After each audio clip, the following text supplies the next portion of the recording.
chiamo Salvatore Coppola, sono nato a Napoli il 6 settembre 1958.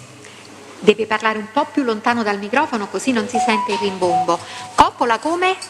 Salvatore? Sì, nato a Napoli il 6 settembre 1958. Benissimo, allora signor Coppola, legga la formula che vede davanti a sé. Consapevole della responsabilità morale e giuridica che assumo con la mia deposizione, mi impegno a dire tutta la verità e a non nascondere nulla di quanto a mia conoscenza. Va bene. Diamo anche atto che è arrivato l'avvocato Placanica nel frattempo. In questo momento non lo rivedo, però era sopraggiunto. Eccolo, è fuori. Va bene. Allora, risponda pure alle domande del pubblico ministero, signor Coppola. Sì. Prego. Signor Coppola, lei da quando collabora con la giustizia? Dall'anno 2009. Ecco, ha fatto parte di organizzazioni criminali? Sì. Di quale organizzazione? Mazzarella Sarno. E quindi diciamo riferibile a quale contesto mafioso, diciamo? Area est di Napoli. Quindi Camorra? Sì. Ecco, e che ruolo aveva nell'ambito di questo gruppo criminale lei? Ero un ingegnere immobiliarista. Sono un ingegnere. Un ingegnere immobiliarista, ma all'interno diciamo dell'organizzazione criminale che tipo di... Conoscevo personalmente il capo. Il capo chi era? Vincenzo Mazzarella. E lei di che cosa si occupava? Per il gruppo, diciamo? Aste giudiziarie. E cioè me lo vuole descrivere diciamo un po' più approfonditamente? Sì, chiaramente vivendo in quell'area lì, io sono nato a San Giovanni a Teduccio, che chiaramente è il quartiere est di Napoli, ero venuto a contatto prima per problemi professionali e poi per problemi diversi con questa struttura che ho favorito. Ecco, favorito che significa? Lei, come dire, era affiliato proprio al gruppo criminale, all'organizzazione? No, non affiliato, ma ero di riferimento. E favorire che cosa significa? In che senso ha favorito? Significa che chiaramente ho fatto conseguire dei profitti. In che settore? Agevolandoli chiaramente in acquisizioni immobiliari ed altro. Cioè nel senso che, agevolandoli che significa? Cioè lei materialmente che faceva? Io sono un ingegnere. No, dico, e questo l'abbiamo capito, dico per il gruppo, come li favoriva, come li agevolava, con quali modalità? Per ogni cosa che mi chiedevano che io potevo fare l'ho fatta. E per esempio? Informazioni su lavori ed altro. Ma lei investiva anche per il gruppo? Lei? Investiva, diciamo? No.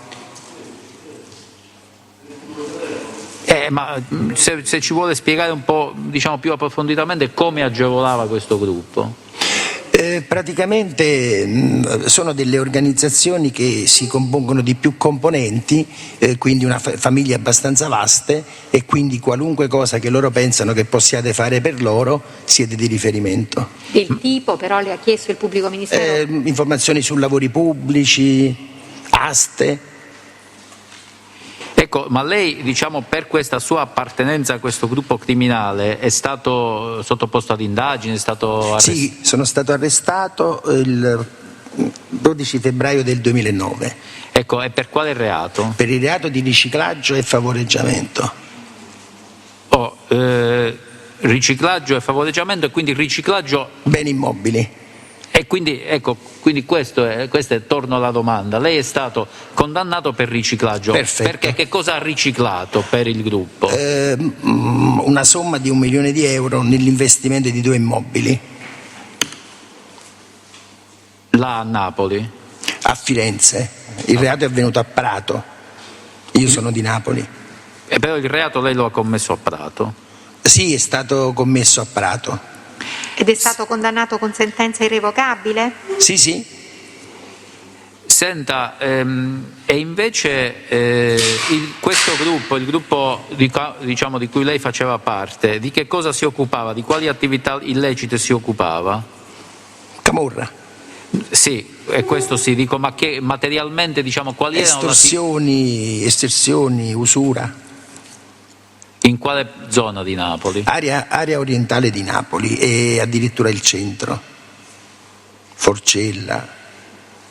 Senta, lei diciamo nell'ambito di questo suo svolgere questa attività per il gruppo a cui ha fatto riferimento, ha avuto modo di conoscere Senese Michele? Sì, l'ho conosciuto a Roma presso un amico del mio quartiere. E chi è in un'occasione di una comunione della figliola, Pasquale De Martino. Ecco, ma lei che rapporti aveva con questo De Martino? Siamo dello stesso quartiere, siamo nati nello stesso quartiere. Ed è venuto a Roma per quell'occasione là? Sì, perché si celebrava la comunione di una figlia e quindi andai a questo locale dove lì per la prima volta ho visto il signor Senese. Ecco, che significa per la prima volta? Perché poi lo ho visto dopo? Sì, poi l'ho visto 2 o 3 altre volte, ma non di più. Ecco, e ci vuole dire, che tipo di conoscenza avete avuto? Allora, mi ricordo che in quell'occasione ci facemmo una foto e quindi io poi questa foto l'avevo messa in ufficio. Un giorno è arrivato uno delle forze dell'ordine, mi ha detto: ma lei conosce quella persona? Io ero convinto che era il mio amico. No, dice, quello posto a centro. Dico sì, è un mio amico, vende auto a Roma. Dice no, ma quali auto? Questo signore fa altro. Cioè le forze dell'ordine le hanno detto così? Sì, Ecco, avevo delle foto di calcio eccetera. Questo signore, questo ispettore si avvicinò a queste foto, io pensavo che gli interessasse quella con Marino del Napoli, invece no, dice questo signore come lo conosce? E dico come, sono stato a Roma, vende le auto. Dice no, questo si chiama così. Ma quindi lei, diciamo, quella volta in occasione della comunione non sapeva come si chiamava? Assolutamente no. Oh. E poi perché lo ho visto altre volte? Perché poi ho aperto un ufficio a Roma ed è capitato che chiaramente ci siamo incontrati qualche volta, sempre insieme a Pasquale, mai da solo. Ecco, e perché vi siete incontrati? E perché lui si ricordava di questo amico che chiaramente è della comunione. Lui chi? Il Senese, e gli faceva piacere incontrarmi. Ma lei sa di che cosa si occupava il Senese? Sì, poi l'ho saputo di che cosa si occupava. E di che cosa si occupava? E di attività illecite. Cioè, in particolare? Credo usura. Ma da chi lo ha saputo lei questo? E poi da un sacco di persone, perché chiaramente nel momento in cui ho saputo chi era questo signore, chiaramente il mio ambiente era quello che era e mi hanno notiziato su questo signore. E cioè che cosa le hanno detto? Mi hanno detto che lui praticamente è un personaggio di spicco. No, scusi, stava dicendo? Che lui è un personaggio di spicco, che si era trapiantato a Roma. Perché qual era la provenienza? Trapiantato a Roma perché da dove veniva? Io credo che provenisse da Casoria, Fragola. Ecco, e personaggio di spicco che significa? Cioè, che era un capo. Cosa? Era un capo. Un capo di che cosa? Di un'organizzazione. E che tipo di organizzazione? Credo malavitosa. Dico, queste notizie a lei chi gliele ha date? Ma io ve l'ho detto che chiaramente avevo fiancheggiato questo clan di Napoli, no? Sì. Quindi lei ha fiancheggiato questo clan di Napoli, sì. Quindi? E quindi quando ho chiesto mi hanno detto chi era questa persona, i suoi trascorsi. E chi gliel'ha detto? E alcuni sodali dell'organizzazione. Cioè? Ma lui è conosciutissimo. Cosa? Lui è conosciutissimo, il signor Senese. Ma chi gliel'ha detto dell'organizzazione, della sua organizzazione? Ma me l'hanno detto anche chiaramente gli stessi Mazzarella. E chi dei Mazzarella in particolare? Ma il Vincenzo e altri. E quando lei poi lo ha incontrato a Roma, diciamo, in che occasioni lo ha incontrato e come mai? L'ho incontrato una volta, io avevo aperto un ufficio a Roma, via Sicilia 141, sì. Ed era venuto Pasquale a salutarmi perché siamo compagni. Pasquale significa De Martino? Sì, eravamo amici d'infanzia e mi chiese, sai, il signor Senese vorrebbe prendere un caffè, eccetera, eccetera, e credo che siamo andati a un bar a prendere un caffè. Mi sembra che una volta il signor Senese sia anche venuto al mio ufficio.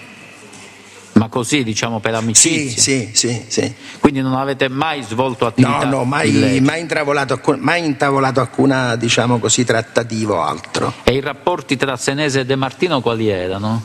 Ma ottimi. Cioè, ma insomma, a livello di amicizia, a livello di... Io credo sì, a livello di una fortissima amicizia.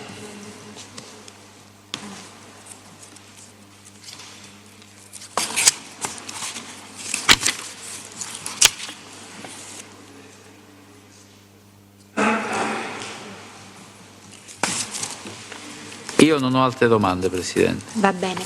La difesa di parte civile? La parte civile non ha domande, grazie. Le difese degli imputati? Sì, Presidente, solo per Michele Senese. Una domanda sola. Mi può dire per favore in che anno è venuta questa festa a Roma che lei è arrivato qui? Sì, 2005 e poi successivamente 2013. La festa è, la festa di comunione, dove lei conosce Michele Senese? Sì, la comunione sarà avvenuta nel 2005-2006. E nel 2013 invece in cosa è successo? Non ho capito? Nel 2013 lei ha indicato adesso questa data. 2013 io avevo aperto un ufficio a Roma. Ah, ok. Via Sicilia 41. Chiedo scusa, quando è iniziata la sua collaborazione? 2009. E nel 2013 conosce Senese? No, l'ho conosciuto nel 2006. E lo rincontra a Roma nel 2013? Sì, giusto un incontro fugace. Avevo l'ufficio. Grazie, nessun'altra domanda. Grazie. Avvocato De Federicis, buongiorno. Senta, lei quanti interrogatori ha rilasciato diciamo relativamente alla figura del Senese e nella sua collaborazione?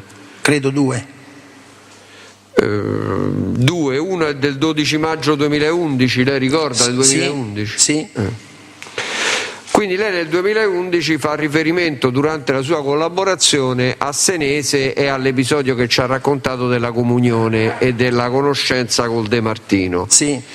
Poi ci dice che nel 2013 lo rincontra. Dopo questo nuovo incontro, lei ha fatto più dichiarazioni su Senese? No. Ma quando lo rincontra lei era sotto programma di protezione? Assolutamente no. Lei non è stato mai sottoposto al programma di protezione? Sì, sottoposto al programma di protezione. Dal 2009, quando ha cominciato la collaborazione, fino 2011. a 2011. Quindi quando a maggio 2011 lei rilascia le dichiarazioni era sottoposta al programma di protezione? Sì. Senta, in questo interrogatorio che noi abbiamo disponibile, lei non fa riferimento alla conoscenza e alle notizie che ha avuto su Senese da Mazzella Vincenzo. Lei fa riferimento a una persona di Napoli che non riesce a individuare. De Matteo Francesco? Come dice, scusi? De Matteo Francesco? No, lei dice nel 2011 un mio cliente disse sono stato da Pasquale, ho conosciuto questa persona. Il dottor Sabelli le chiede il nome di questo cliente, no dottore non me lo ricordo. A un certo punto mi fu detto mamma mia questa cosa di incredibile, mi fece chiaramente era un napoletano forse di Afragola di Casoria. Scusi, non l'ho ascoltata, può alzare un po' la voce? Sì, forse la mascherina. Lei all'epoca quando le dissero di indicare chi fosse la sua fonte rispetto alla diciamo spessore delinquenziale del Senese, non fu in grado nel 2011 di indicarlo, genericamente dicendo un napoletano forse di Afragola di Casoria. Sì, ma anche lì confermo quello che lei sta dicendo. Quindi non era in grado all'epoca di riferire la fonte da cui ha prese diciamo, lo spessore criminale del Senese. Era una cosa che aveva preso genericamente a Napoli, così ci ho detto prima. No, confermo quella cosa che ho detto nell'interrogatorio col dottor Sabelli. Quindi che c'è una persona ma non è in grado di identificarlo, di ricordarlo, non me lo ricordo. Tante persone, diciamo così, conoscono il signor Senese a Napoli. Vabbè.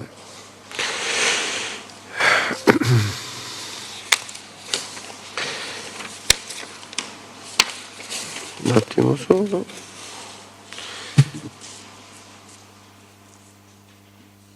Sì, non ho altre domande, Presidente. Ci sono altre domande? Senta, signor Coppola, ma qualche chiarimento. Al di là, diciamo, della conoscenza come caratterizzazione, diciamo, criminale del senese Michele, il Mazzarella o il De Martino le riferirono di episodi diciamo specifici, di affari intrattenuti con il senese Michele? Mi dissero che era un grosso personaggio. Ma al di là di questo non aggiunsero altro di più specifico? No, non fece aggiungere altro. E a sua volta lei non ebbe, diciamo, rapporti diretti per attività illecite con il senese Michele? Assolutamente no. Va bene. E avete domande da rivolgere? No. Va bene, grazie, può andare. A lei, grazie. Buongiorno. Buona giornata. A lei.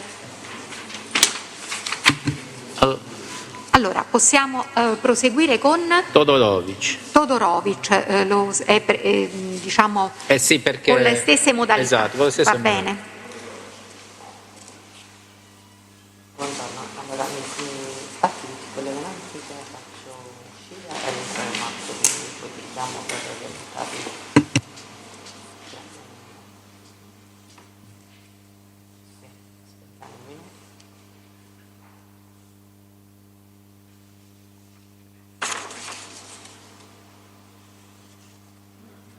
Ok, ti richiamo.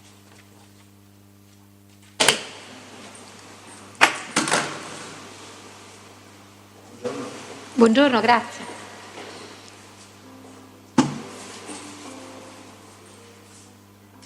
Pronto? C'è un attimino, sta entrando un altro testimone, fra un secondo ricolleghiamo. Niente, sai.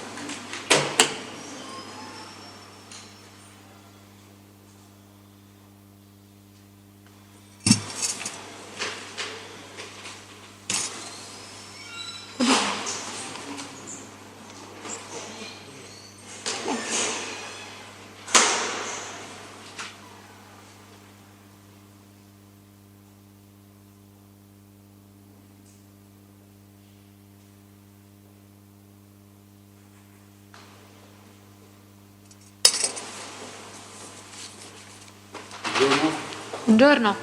Allora, si accomodi pure. Grazie. Possiamo riprendere il collegamento. Posso levare il mascherino? Ok.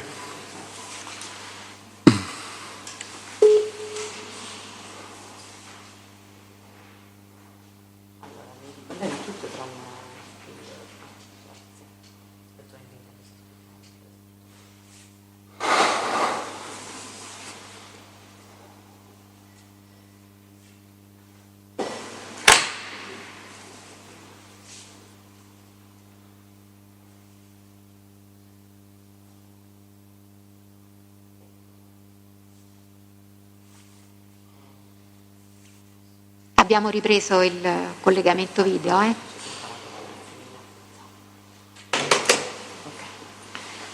Allora, signor Todorovic, buongiorno, dica al microfono le sue generalità, come si chiama, dove e quando è nato. Ok, Todorovic Nicola, nato 28/7/70 in Montenegro. Bene, allora legga la formula che vede davanti a Se no sento male. Legga la formula davanti a sé. Ad alta voce. Consapevole della responsabilità morale e giuridica che assumo con la mia disposizione, mi impegno a dire tutta la verità e a non nascondere nulla da quanto è a mia conoscenza. Allora, risponda pure alle domande del pubblico ministero, va bene? Va bene. Prego, pubblico ministero. Signor Todorovic, lei da quando collabora con la giustizia? Io sento male. Sente male, forse dovrebbe...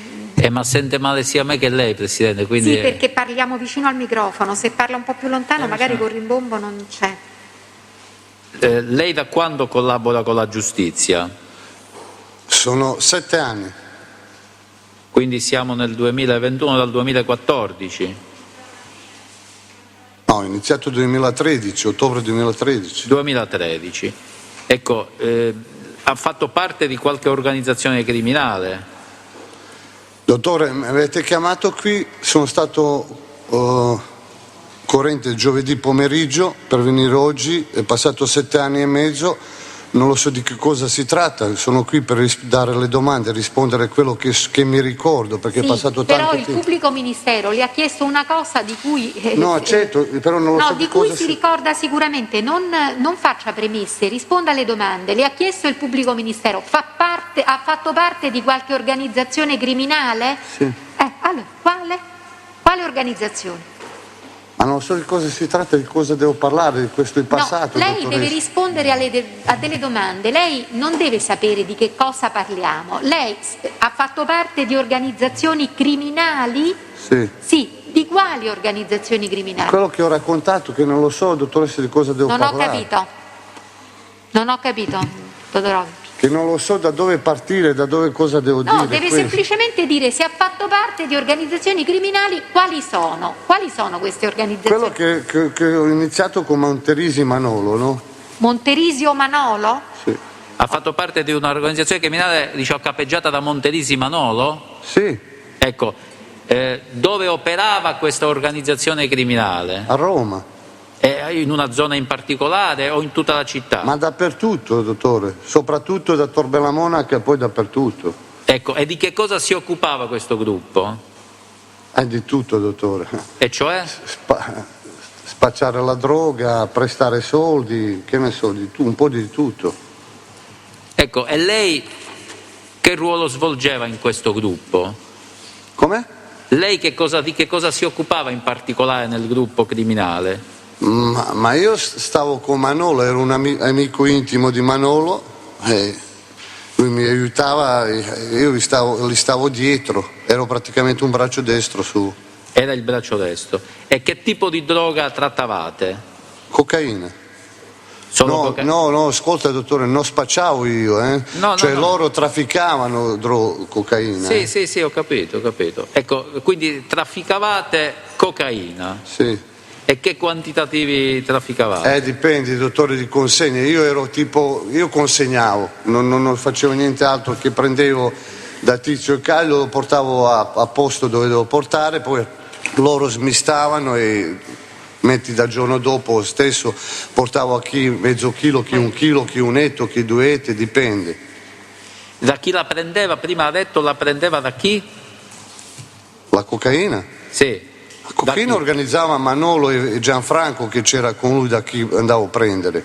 Poi una volta presa, sono tantissime persone, dottore, io non lo so adesso. No, voglio capire, dice, io prendevo la droga da una persona, Carlo, ho sentito Carlo, di chi ha parlato lei?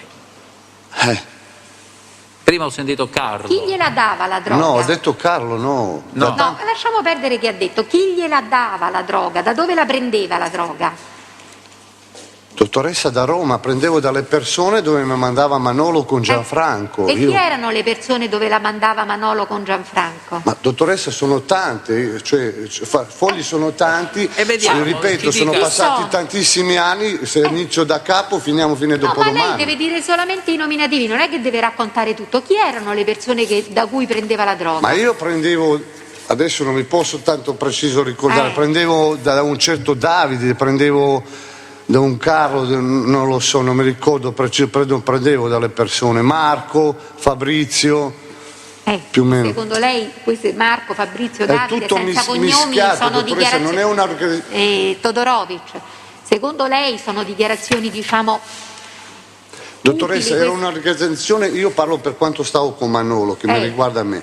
No. Oggi lui prendeva, che ne so, 2-3 kg o 4 di una persona. No, le sto dicendo un'altra cosa. Lei è stato sottoposto, è un collaboratore di giustizia, è stato sottoposto a un programma di protezione, ha reso delle dichiarazioni. Sì, ho fatto tutto, io sono stato pure... È stato condannato esatto, per questo. Sì. Che pena ha avuto?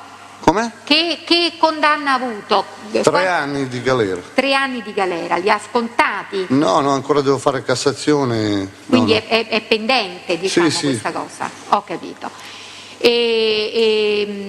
Va bene, pubblico ministero.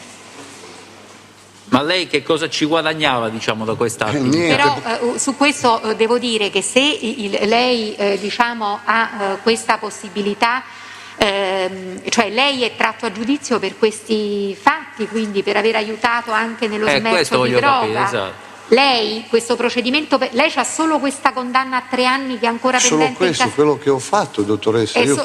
È solo questa che c'ha ancora pendente in Cassazione per il suo aiuto a questo Manolo, giusto? Sì.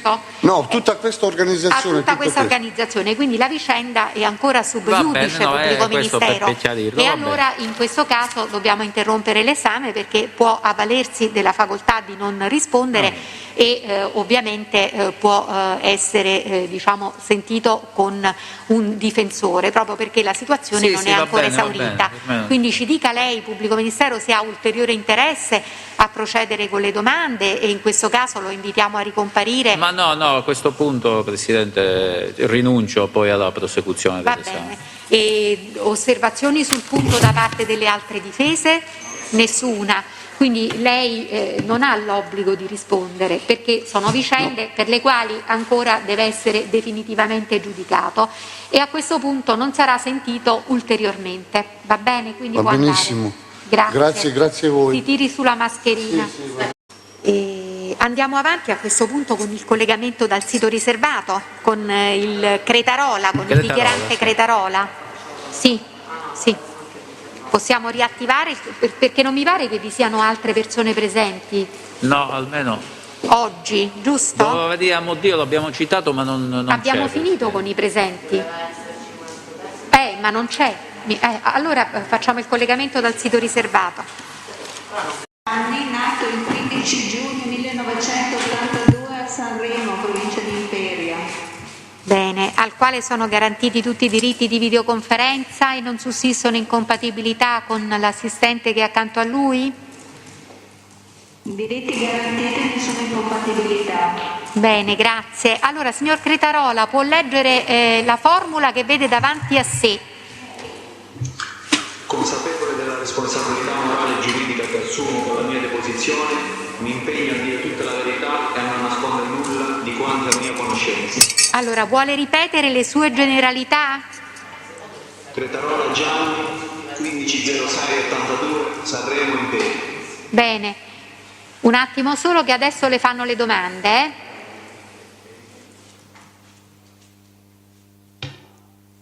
Possiamo, Presidente? Ancora no.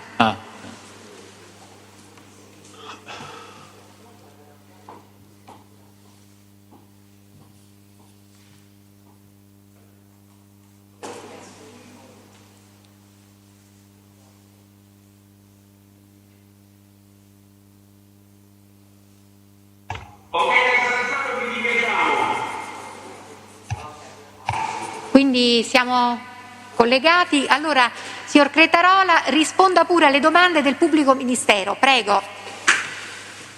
Signor Cretarola, lei da quando collabora con la giustizia? Io collaboro da agosto del 2013. Ha fatto parte di organizzazioni criminali e in caso positivo di quale? Ho fatto parte di un'organizzazione criminale denominata 'Ndrangheta. Ecco, da quando ha fatto parte di questo gruppo, di questa organizzazione? Ho fatto parte fin da ragazzino, già con un inserimento marginale, fino ad arrivare con un battesimo adoperato nel carcere di Sulmona nel 2006-2007. Ecco, e che dote ha ricevuto, diciamo, a che dote è arrivato nell'ambito dell''Ndrangheta? Ne ho fatto parte fino al momento della mia collaborazione con la dote di sgarro effettuata e ho ricevuto la libera per la dote di Santa Evangelo. E lei, diciamo, poi come ambito di operatività, dove ha operato per l''Ndrangheta? Io, dopo essere stato detenuto dal 2000 al 2011 per un precedente omicidio, sono stato posto in affidamento in prova ai servizi sociali sul territorio romano e lì dapprima con la famiglia Crea e successivamente con la cosca pizzata creata in Roma abbiamo operato su Roma fino al momento del mio arresto. Che è avvenuto quando il suo arresto? Il mio arresto è avvenuto a luglio del 2013. E ci vuole dire perché è stato arrestato? Sono stato tratto in arresto dalla Procura Romana proprio per l'omicidio di Vincenzo Femia avvenuto a gennaio del 2013 a a Roma. Lei poi, diciamo, come dire, per questo fatto è stato condannato per questo omicidio? Per questo omicidio sono stato condannato sempre sul territorio romano per l'omicidio in più l'appartenenza all'associazione sempre che operava su Roma. Ecco, è passata in giudicato la sentenza per omicidio? L'omicidio è stato giudicata definitiva e in parte l'ho scontata con riconoscimenti delle attenuanti specifiche per la collaborazione, eccetera, eccetera. Senta, lei nell'ambito, diciamo, dell'articolazione e con particolare riferimento al territorio romano, cioè all'operatività nel territorio romano, di che cosa si occupava in particolare? Il suo gruppo di che cosa si occupava e lei in particolare all'interno del gruppo?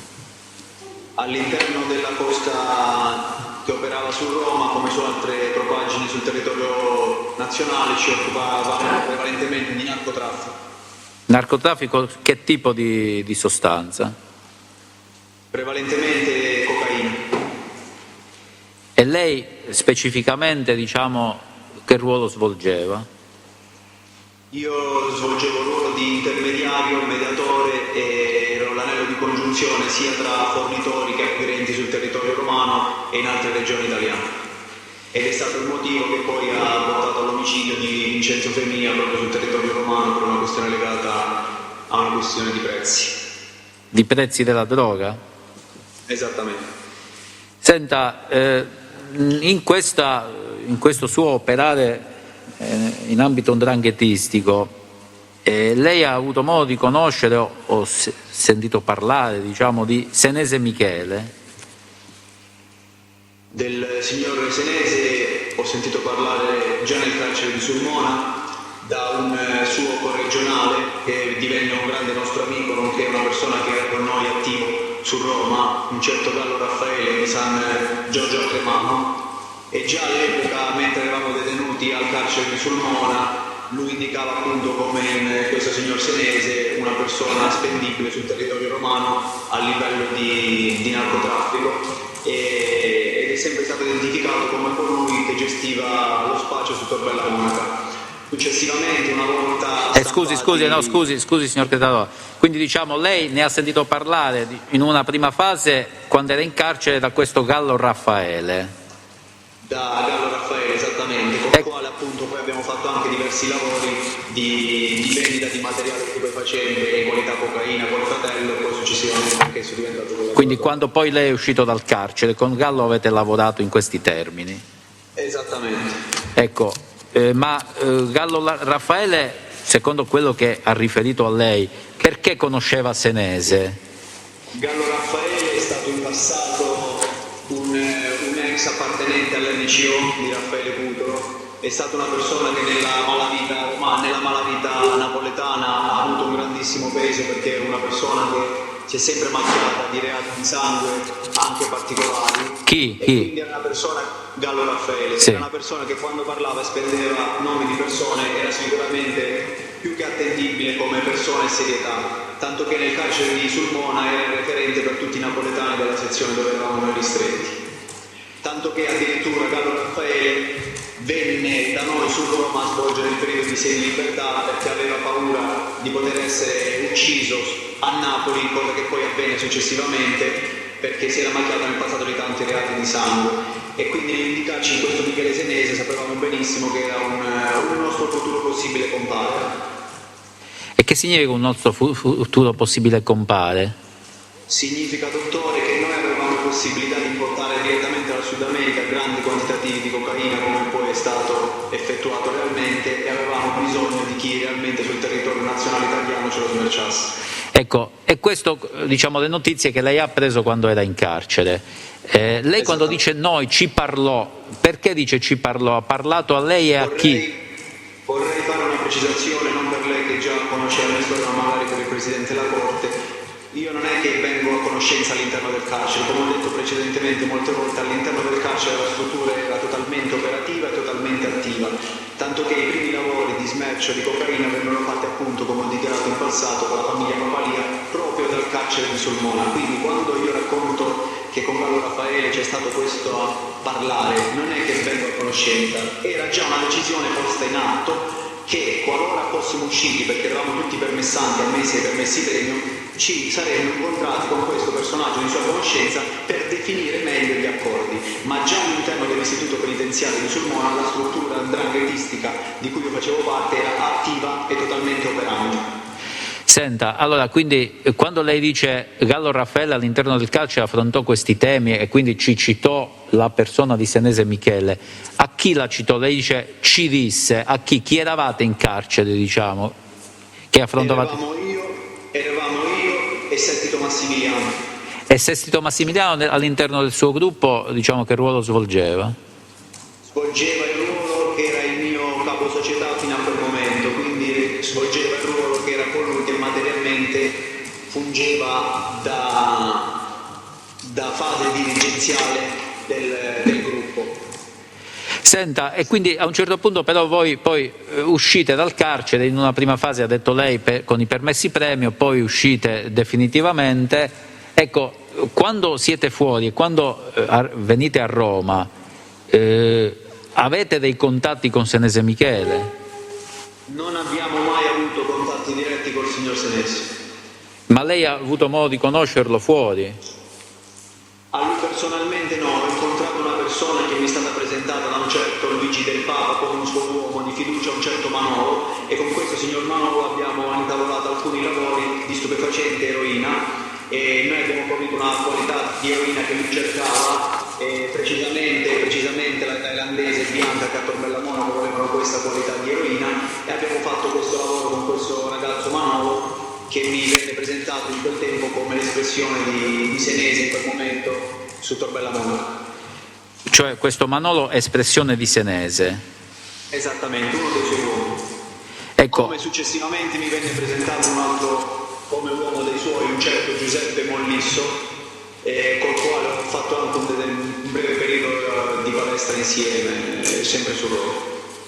Ecco, diciamo, come era strutturato questo gruppo con cui lei, diciamo, lei ha parlato di questo del Papa e poi Molisso, come era strutturato, come era organizzato questo gruppo secondo quelle che sono le sue conoscenze, diciamo? Per come noi abbiamo avuto modo di saggiare direttamente su mano con alcuni lavori fatti con questo materiale, abbiamo trovato una struttura che c'erano questi, diciamo, personaggi che erano espressione di Senese, quali questo Manolo, che acquistavano il materiale e successivamente lo smerciavano a delle persone che loro chiamavano cavallini, che avevano le piazze in questo quartiere di Torbella Monaca. Prevalentemente a me mi hanno portato presso una struttura SNAI e gli incontri sono avvenuti vicino al centro estetico che questo Manolo aveva con la sua moglie o sua convivente, chi che sia. Ed era situata appunto tra la SNAI e questo centro estetico. Il stupefacente che hanno acquistato l'hanno pagato in contanti, e quando io ho fatto questo apprezzamento di una loro serietà che mi era piaciuta molto, Gigi del Papa ha fatto questa precisazione dicendo appunto che era loro abitudine perché Michele li aveva imparati a fare così. Michele? Li aveva imparati a fare così. Ecco, in questo, diciamo, in questa organizzazione, in questo gruppo di cui lei sta parlando, il Senese che ruolo svolgeva? Era l'ABCI. E che tipo di droga, di che tipo di droga si occupava questo gruppo?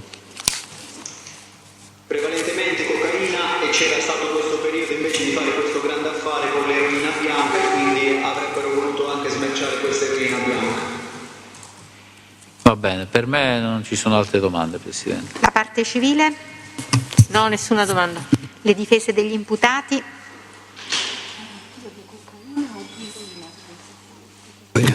Sì, avvocato De Federicis, buongiorno. Senta, signor Cretarola, lei ci ha detto che la sua collaborazione l'ha fatta sia in ordine all'omicidio Femia sia in ordine a procedimenti relativi a organizzazioni che trafficavano stupefacenti nel territorio romano. Conferma? Buongiorno, avvocato. Buongiorno. Mi conferma questa sua collaborazione relativamente all'omicidio Femia, alla 74 legge stupefacenti sul territorio romano e anche in altri territori?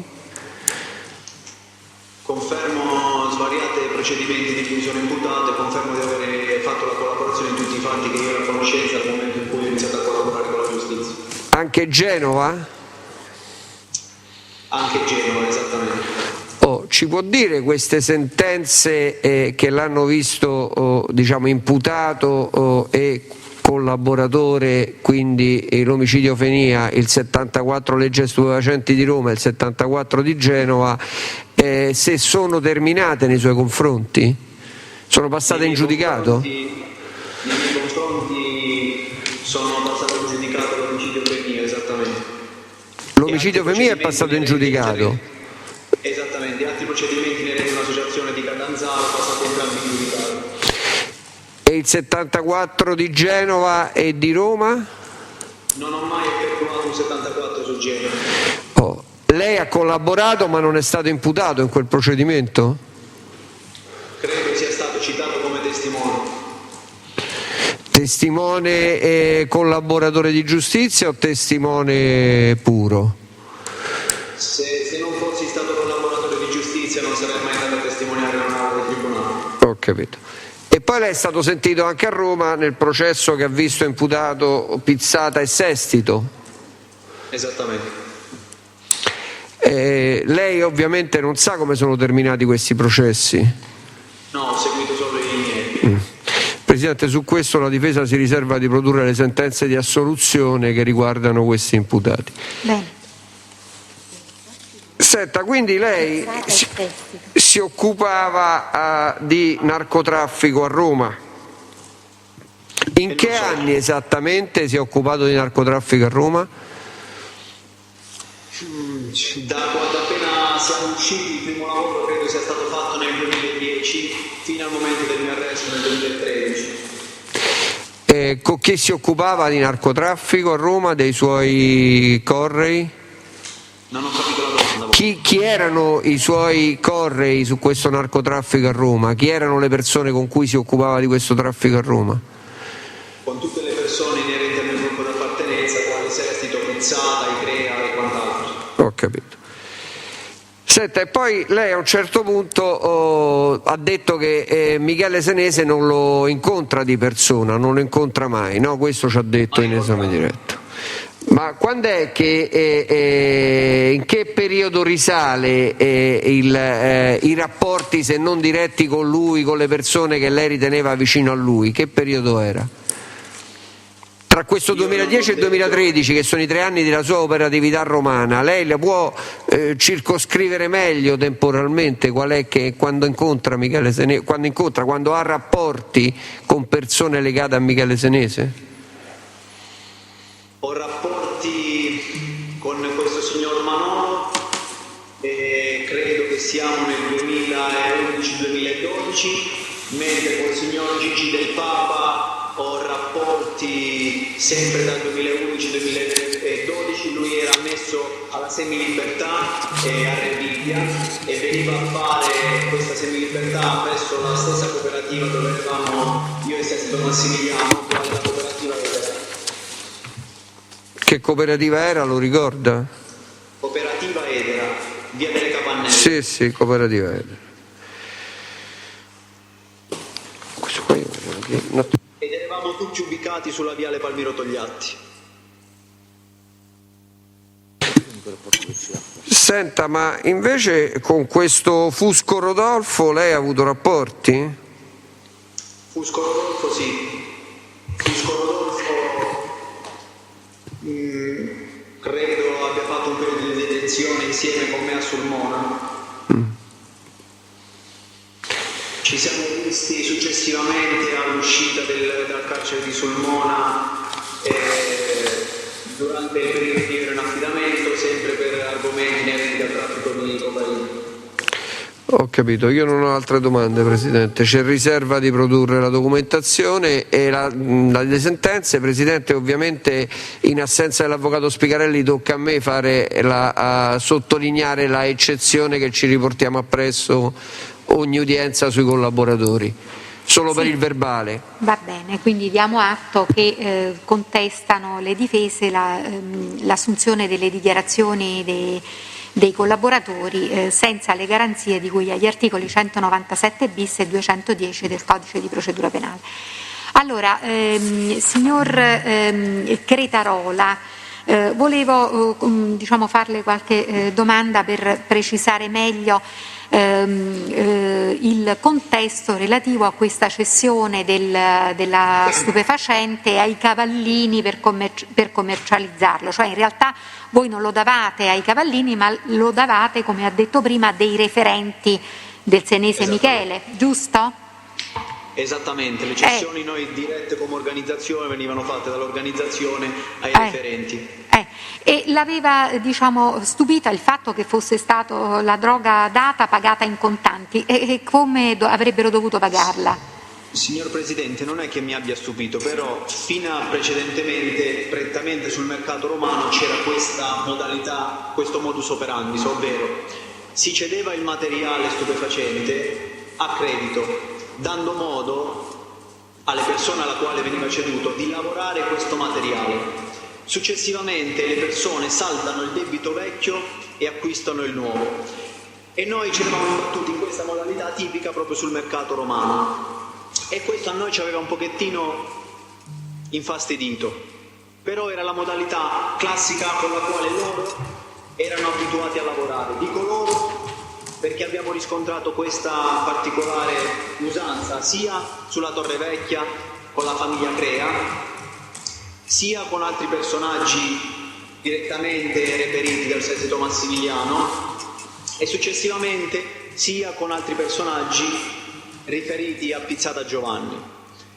Con Gigi del Papa, presentandoci questo Manolo, invece questa cosa non avvenne, tanto che Manolo pagò in battuta tutta la partita di stupefacente, che non era una cifra esosissima, perché stiamo parlando di qualche chilo di eroina era, però questa cosa mi aveva positivamente impressionato e ribadisco che proprio in questa mia impressione che feci notare Gigi del Papa mi precisò che Manolo agiva così perché Michele gli aveva insegnato a comportarsi in questo modo. Quindi Michele faceva pagare prima, in sostanza? Non prima, contestualmente. Sì, prima dello spaccio della sostanza. Esattamente, anche perché si tende mai a fare trovare materiale e soldi nella stessa posizione. Ho capito.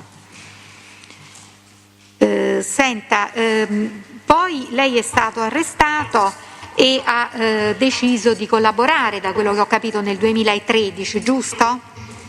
Esattamente. E come mai? Ci sono dei motivi particolari? Signor Presidente, ho deciso di collaborare perché precedentemente la mia vita era stata solo un totale fallimento. Sono entrato in galera ragazzino a 18 anni, appena fatti, per un reato gravissimo di omicidio. Avevo subito una lunghissima detenzione nella quale mi ero contraddistinto solamente per cose brutte. Nel piccolo periodo che ero stato sul territorio romano avevo continuato a perseverare facendo solamente cose brutte. E non mi ritrovavo più in quel ruolo di questo uomo votato totalmente al male. E questa è stata la motivazione scatenante, unitamente alla conoscenza di una ragazza che successivamente poi divenne la mia compagna, a intraprendere una vita nuova e diversa. E per questo omicidio per il quale commesso a Roma, per il quale è stato giudicato, che condanna ha avuto? Ho avuto la condanna a 12 anni, sgravata dagli articoli della collaborazione, successivamente in appello a 10. Va bene. Avete domande? Va bene, grazie signor Cretarola, possiamo chiudere? Grazie a lei, signor Presidente, buona giornata. Buona giornata.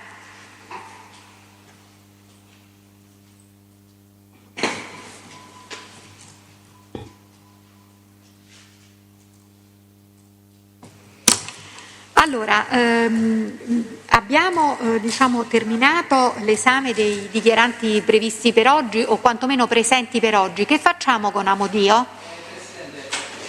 Amodio lo abbiamo citato, venerdì è stato citato, non abbiamo altre notizie, la citazione l'ha ricevuta, io ci proverei, vediamo un po' tramite il servizio centrale, per la prossima volta ci proverei di nuovo, vediamo un po' com'è la situazione. Va bene, quindi per l'udienza quella successiva la prossima settimana, sì, il 19. Sì, del 19 nell'aula Bunker B. Va bene. Quindi il pubblico ministero insiste per l'esame di Amodio.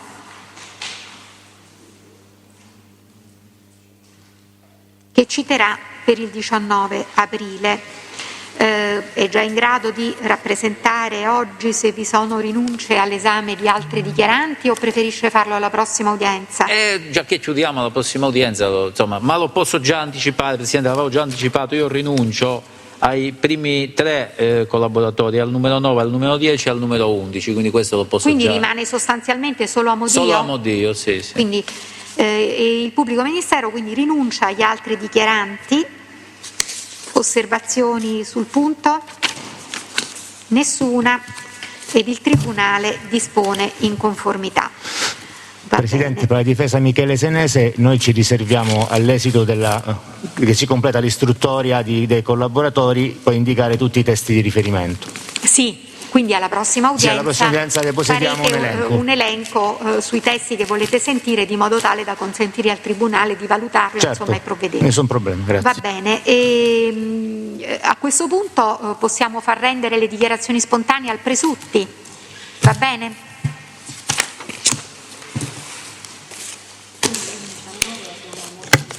Sì, c'è anche Amodio che si aggiunge ai testi della difesa.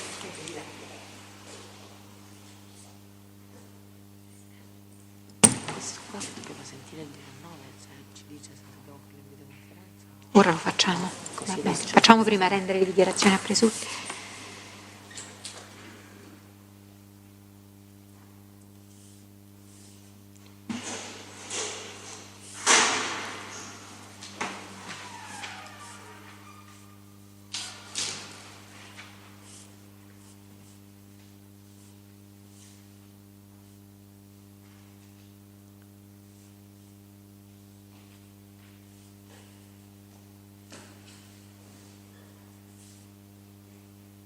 Buongiorno. Sì, va bene, signor Presutti, si accomodi pure. Li può consultare, tranquillo, si accomodi. Allora, il pubblico ministero aveva richiesto il suo esame. Lei ha facoltà di avvalersi, cioè può avvalersi della facoltà di non rispondere. Mi pare che la sua difesa abbia anticipato che lei non intende sottoporsi ad esame, giusto? No, farò delle dichiarazioni. Vuole rendere dichiarazioni spontanee? Dichiarazioni spontanee dove... Va bene. Allora, adesso le renda pure, prego. Posso? Certo. Allora, intanto buongiorno signor Presidente e tutti i giudici del Tribunale. Oggi con queste dichiarazioni spontanee vorrei finalmente poter spiegare in maniera dettagliata come si sono svolti i fatti per la quale io sono imputato. Prima di tutto, scusate, sono un po' emozionato perché non è che sono abituato a questi ambienti. Non così. Si preoccupi. Okay. Prima di tutto vorrei chiarire che ho cominciato a lavorare nel 1996 nel commercio delle autovetture. In primo luogo il Renault e poi il Lancia come dipendente. E nel 2001 ho costituito la Nice Car 2001 che poi successivamente diventò la Roma Nice. L'introduzione nel mondo delle auto dopo gli studi è stata grazie a mio padre che ha lavorato 40 anni in Renault Italia e provengo da una famiglia dove tutti lavorano e siamo tutti incensurati e abbiamo costruito con l'aiuto dei miei genitori la Nice Car, signor Presidente, con tanti sacrifici, lavorando 7 giorni su 7. Questa era una breve premessa per far capire un po'. Ha detto prima la Roma Nice, poi Nice Car, poi dopo si è trasformata prima la Nice Car, poi diventata nel corso Roma del tempo, Nice, per altri punti vendi abbiamo chiamato Roma Nice, insomma. Allora, la Roma Nice vendeva sia auto italiane che di importazione straniera. Per quasi 17 anni, 18 anni siamo stati leader nel Lazio su questo settore di auto semestrali e chilometri zero. Adesso spiegherò come avviene l'acquisto e la vendita di un'auto di importazione straniera, perché fino ad oggi non è stato capito per chi non è del settore.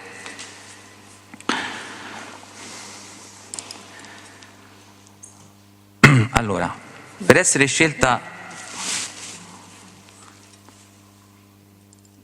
Vado? Mi scusi, No, non si prego, no, perché sono vedevo... dichiarazioni spontanee, ma per prendere bene, e prima la Nice Car, Nice Car 2001, che poi diventa Roma Nice. dopo diventa Roma Nice, sì. Prego.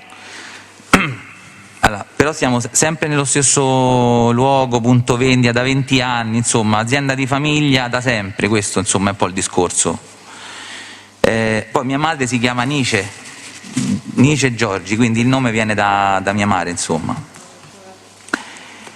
Allora, volevo far capire praticamente come avviene l'acquisto e la vendita di un'auto di importazione straniera, che è praticamente la cosa per cui sono, qui imputato, e secondo me fino ad oggi non è stata chiarita bene, perché i non addetti del settore tante cose non le sanno, quindi le volevo spiegare un po' bene.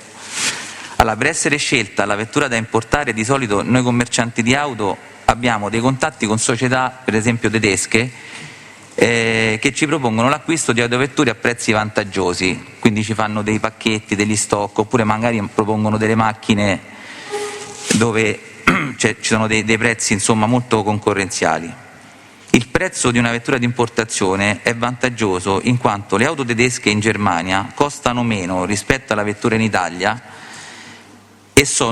perché sono più accessoriate e tenute meglio a parità dei modelli italiani, quindi apposta a volte si sceglie un prodotto tedesco, perché comunque le macchine sono migliori, a livello soprattutto di accessori.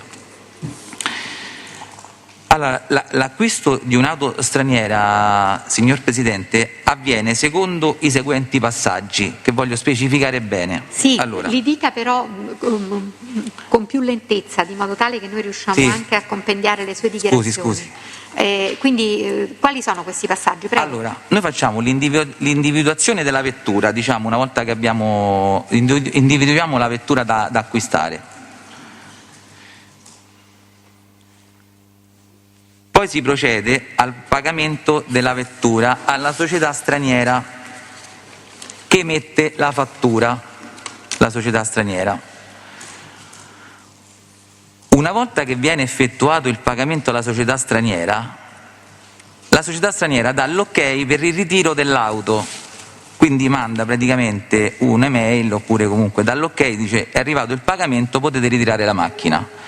E da lì, la società italiana prepara il trasporto della macchina, che può avvenire in due modi, sia tramite tramite bisarca, quindi comunque delegando una società che la va a ritirare, oppure praticamente nel gergo nostro si dice in moto, e quindi va fisicamente una persona della società in cui lavora a ritirare la macchina, insomma.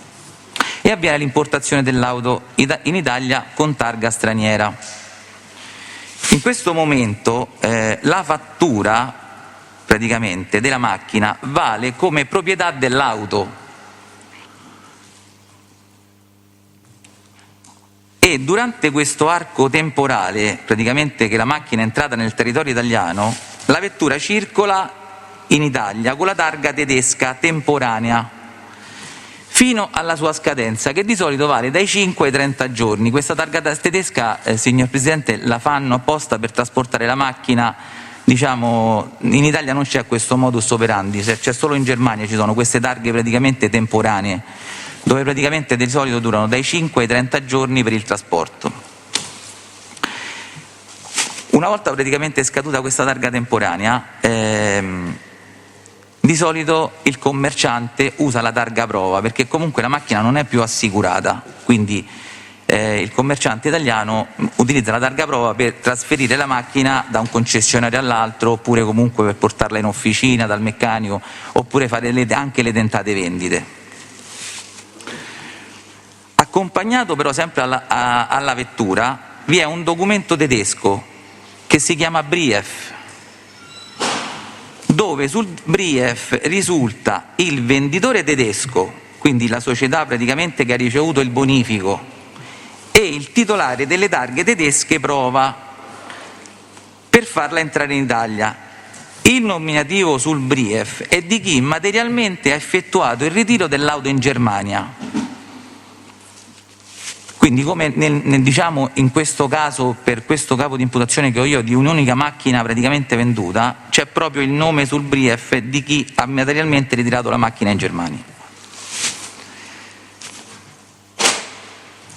Poi volevo dire, la targa prova italiana, veniamo alla targa prova italiana, perché sono cose che chi non è del settore, diciamo, è un po', non sono comuni a tutti. La targa prova italiana viene rilasciata unicamente a soggetti operanti nel settore automobilistico, quindi vendita, importazione, carrozzeria e meccanica. Quindi chi ha la targa prova è un operatore del settore.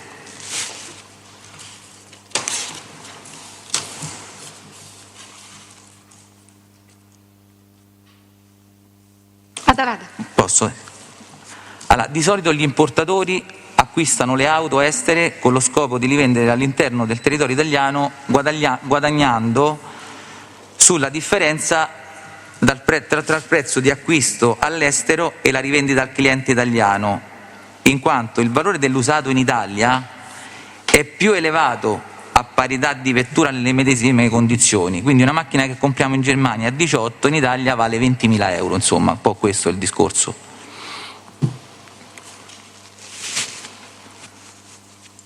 Vada. Okay. Non si preoccupi, lei no. è più lento, ma non che deve aspettare. No, però sa. Allora, parliamo di Vincenzo Senese. Allora, Vincenzo Senese girava con questa macchina, l'Audi A4, diciamo, per trovare un acquirente. Non trovando alcuna offerta di acquisto, è passato da me e quindi mi lasciò la macchina affinché io provvedessi alla vendita, poiché nel settore delle auto di importazione ero tra i migliori nel Lazio, e me la lasciò in conto vendita affinché rinvenissi un compratore.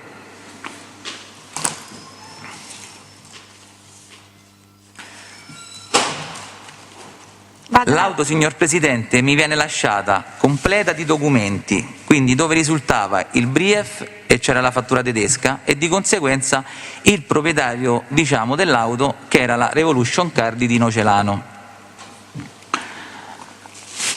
Altrimenti non avrei potuto procedere all'immatricolazione in Italia. Valutai il valore di presa in carico intorno ai 35.000 euro, a cui avrei poi aggiunto per la successiva rivendita la parte relativa al mio guadagno, costituita dalla mia attività di esposizione e ricerca dell'acquirente più eventuali spese di ripristino sostenute, dato che la macchina era un dicembre 2015 e il periodo di vendita è stato aprile 2017, quindi comunque era una macchina che aveva più o meno 1 anno e mezzo di vita. In totale, signor Presidente, trovai a vendere la vettura, come peraltro ho già dichiarato nel corso dell'interrogatorio, ad un avvocato di cui all'epoca dell'arresto non ricordavo il nome perché sono passati 4 anni da quell'episodio, però ricordavo esattamente l'episodio dopo i 5 giorni nell'interrogatorio di garanzia. Ho venduto l'auto a 38.600 euro. Perché l'avvocato e la moglie decisero di acquistare l'auto previo cambio gomme e cambio mascherina frontale, che erano rovinati dal sale, praticamente perché sulle strade tedesche buttano tanto sale e, diciamo, sia le ruote che la mascherina erano da cambiare. Il cliente praticamente comunque voleva queste cose nuove prima di ritirarla. Il pagamento della macchina da parte dell'avvocato avvenne tutto tramite bonifici e assegni, tranne il primo acconto di 200 euro in contanti, e stipulammo il regolare contratto di vendita. Per quanto riguarda i contratti di vendita, la mia società utilizzava dei modelli prestampati con le singole voci da compilare volta per volta. Una volta ricevuto l'intero importo del pagamento, la Roma Nais provvede a bonificare, come risulta in atti, la somma pari alla vendita dell'auto, escluse le mie spettanze e quanto da me anticipato per le riparazioni, quindi cambio gomme e sostituzione mascherina. La somma era pari a 35.000 euro.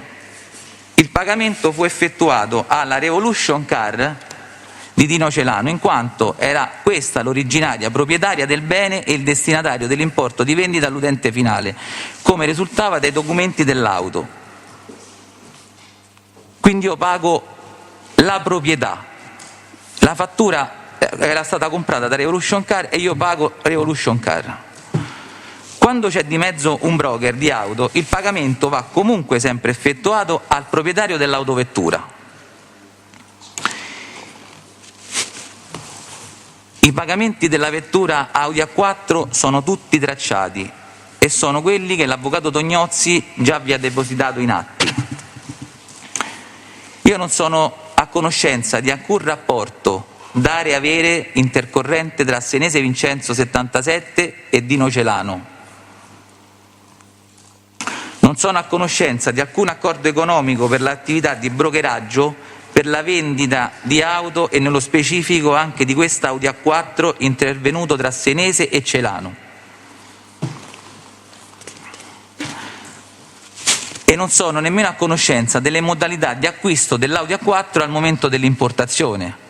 A me viene portato il bene in concessionaria, un bene con tutti i documenti a posto. Unicamente so che Senese, quale broker di automobili e titolare di targa prova, mi lasciò l'auto in esposizione al fine di poterla far vedere ai potenziali clienti e venderla più agevolmente.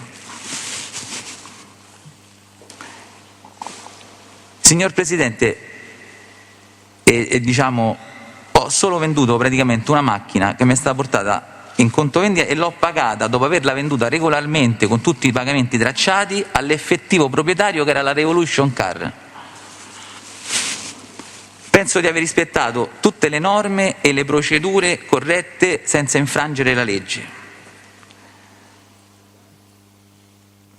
E vi ringrazio per avermi ascoltato, perché questa cosa praticamente delle auto tedesche purtroppo non è nota, quindi la faccenda Brief, documenti tedeschi e fattura tedesca, quando la macchina viene importata è una macchina praticamente senza targhe e vale la fattura.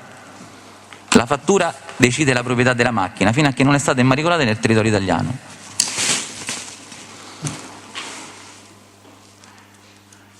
Va bene. Signor Presidente, avrei finito. Va bene. Si può accomodare. Grazie.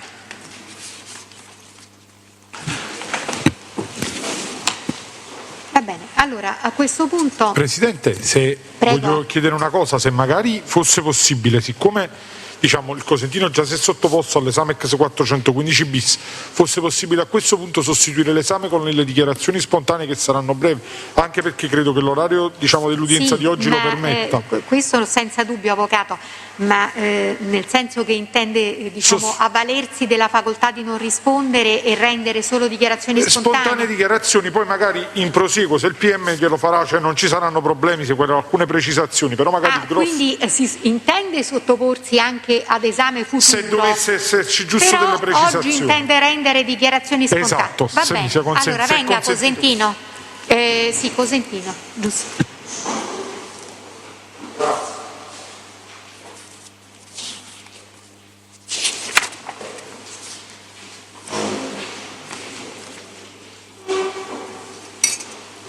Buongiorno.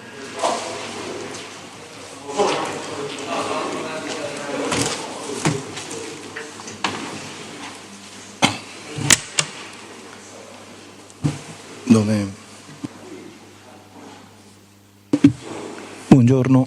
Buongiorno, dica le sue generalità al microfono. Mi chiamo Alessandro Cosentino, sono nato a Napoli, 2469. Benissimo, allora cosa vuole dire signor Cosentino? Praticamente, signor Presidente, avrei desiderio di chiarire un attimino la mia posizione, visto che comunque è giusto che chiarisca nei confronti della Corte un attimino la mia posizione, visto che ormai è passato un bel po' di tempo e ho avuto un po' il percorso un po' un percorso un po' titubante per varie motivazioni. Allora, praticamente io da sempre, dopo la scuola, mi sono diplomato al liceo scientifico, ho intrapreso il lavoro di agente di commercio. Mi sono sempre occupato nella mia vita della parte commerciale delle aziende. Diciamo che il mio lavoro principale è sempre stato nella grande distribuzione, nella distribuzione organizzata nelle grandi superfici, supermercati e grosse strutture. Praticamente conosco quasi 8 anni fa, conosco il mio ex socio Luca D'Alessandro. Lo conosco perché lui si interessava appunto dell'abbigliamento, aveva costituito una società che si chiamava Q61, Q61, che si occupava di magliette, t-shirt e felpe.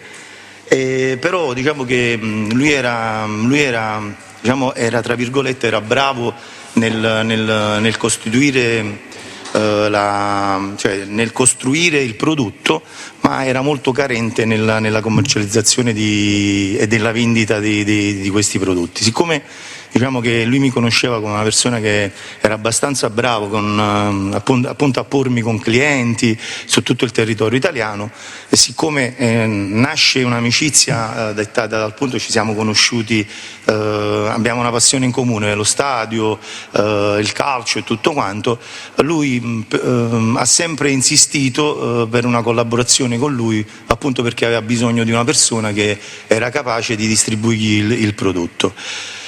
Abbiamo provato per 2 anni con questa azienda che era un'azienda a marchio, però diciamo che il target e il prodotto era un prodotto un attimino troppo avanti in quel momento per il mercato nazionale italiano.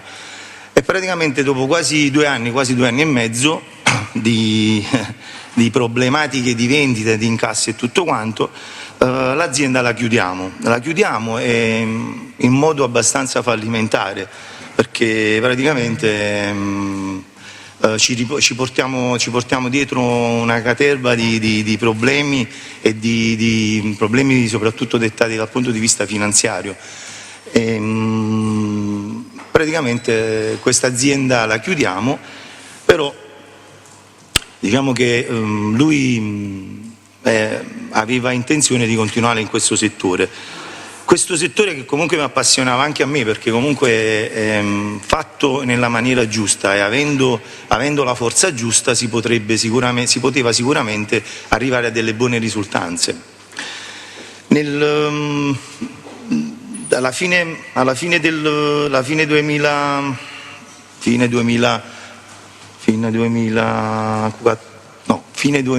inizio 2015 lui mi dice che per il passato aveva avuto un'esperienza attraverso una persona a Milano di nome Giancarlo Vestiti, che praticamente aveva avuto una collaborazione con questa persona che lui quasi lo chiama zio, perché poi con il passare del tempo lui lo nomina sempre come un pseudo zio acquisito, lo chiama zio Giancarlo, e mi dice che per il passato questa persona lui ci ha collaborato, ci ha lavorato tantissimo insieme, e questa persona aveva costituito una società dove distribuiva marchi dell'ITR.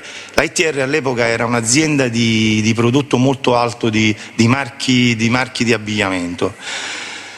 In pratica lui riesce a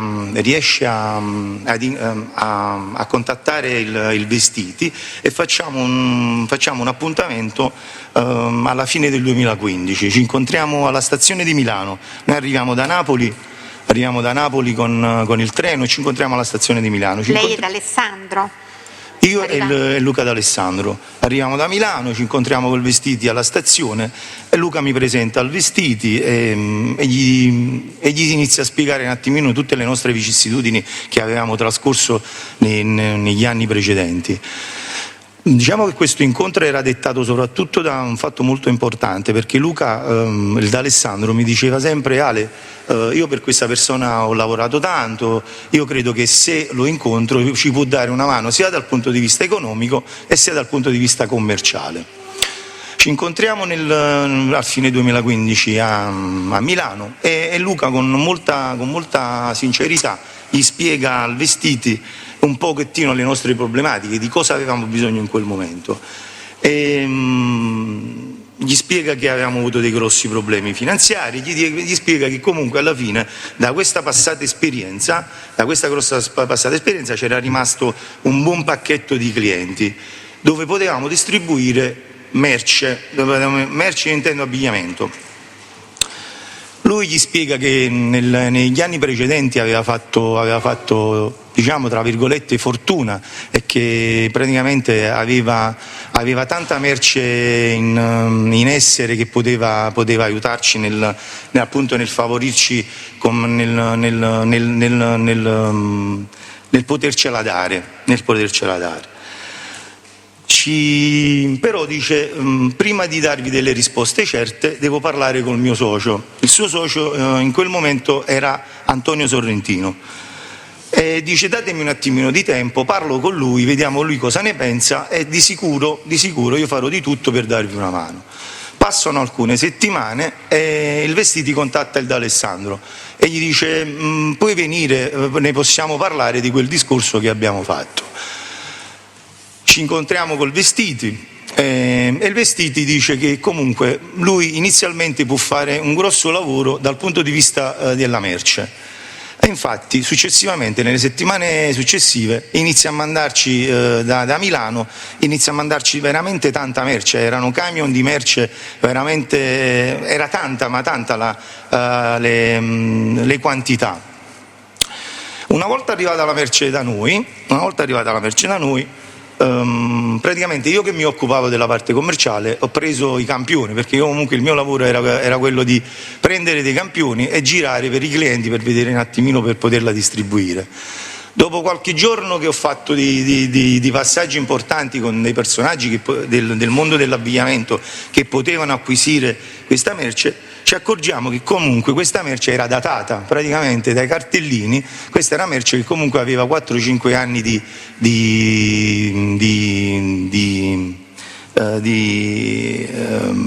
cartellino.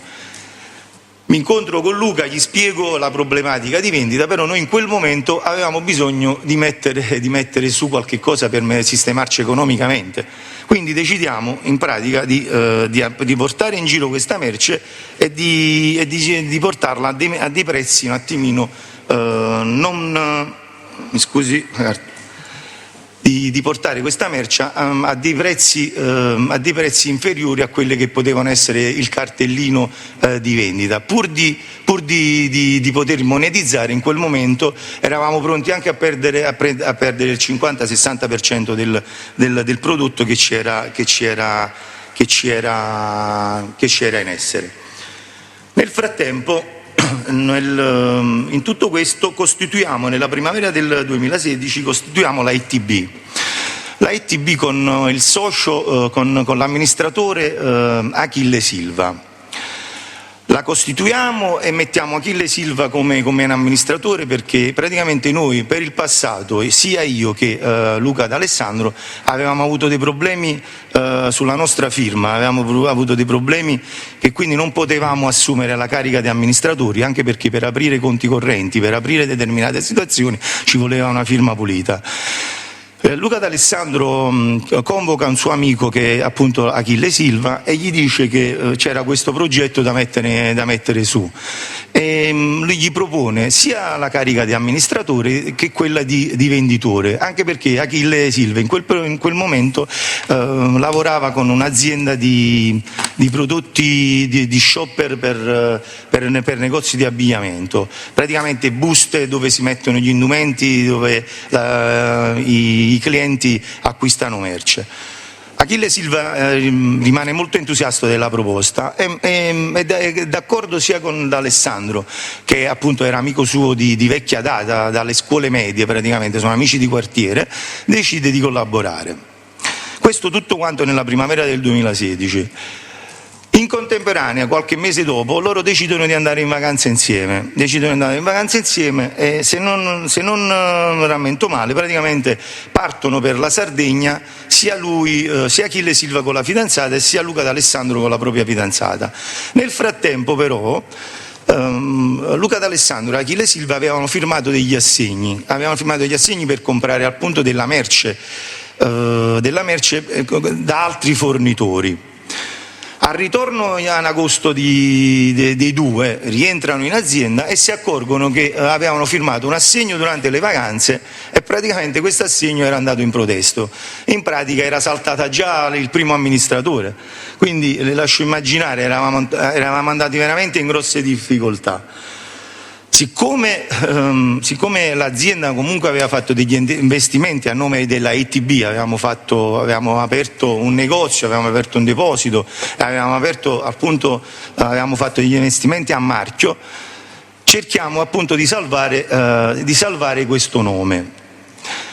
Luca D'Alessandro mi dice che comunque ha una persona che poteva sostituire il Silva, a cui si chiama Mattia Morrone, ed è una persona che abitava a Giuliano, nel paese dove c'era la sua fidanzata, che era un amico suo molto fidato e che soprattutto era una persona seria e che poteva aiutarci sicuramente nell'apertura di conti correnti, perché era una persona che si sapeva presentare, era una persona che comunque aveva di una certa serietà. Questo Mattia Morrone. Questo Mattia Morrone lo chiamiamo, gli proponiamo appunto questa cosa, lui gli dice che ce la può dare una mano, però siccome aveva già anche lui un lavoro, si occupava di pratiche assicurative e tutto quanto, ci dice: ragazzi, posso darvi una mano, però in un arco di tempo molto, molto breve, giusto per il tempo che voi vi organizzate, in modo che sicuramente in 6-7 mesi possiamo fare